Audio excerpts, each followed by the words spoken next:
the necessity to get information out of the kids that you wouldn't normally be able to get through just a standard set of questions. And I'm wondering if that plays a part into, because you have a section of your article called Get the Child's Buy-in.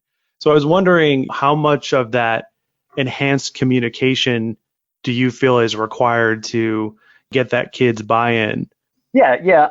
I think it certainly makes the process easier. Whether it's required or not, I don't know, but it makes the process a lot easier. If you've got a willing participant and they can get excited about the thought of, even if they don't get into the myopia control aspect as much as their parents do, it can be exciting for a kid who's always worn glasses and been blurry when they don't, to get up, take some lenses out, and be functional with their vision in society.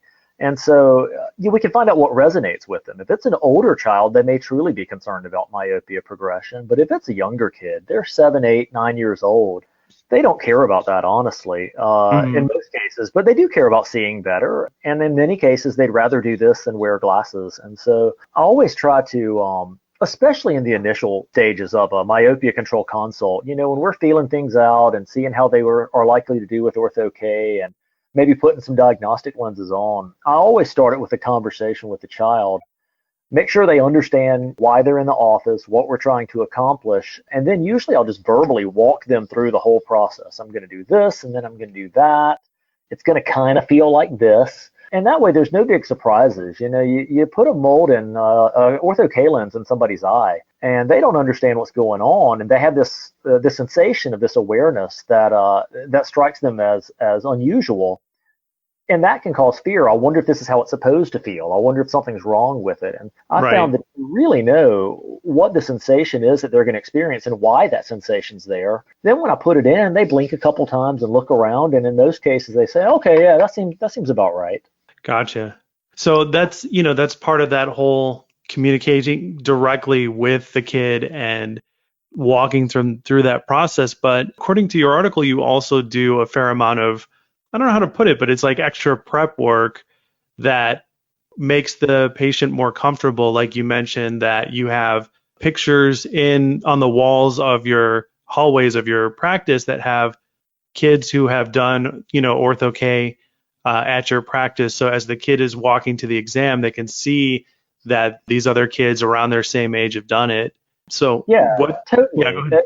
It's a great, it's a marketing strategy, but it's also great for patient comfort. Mm-hmm. So in our office, a lot of offices will brand their Ortho-K program a specific way. In our office, we call it Overnight Sight, which I stole with permission from Bill Steffen, so I'll throw out credit to him. But we like the name, and so the kids that go through it who do well, we call them overnight successes, right? So when they get to the point that they're wearing it successfully and we're accomplishing what we want to, and they're seeing well, we'll take a picture of them. Kind of at that point, they're considered a success. They've gone through it. They've got great vision.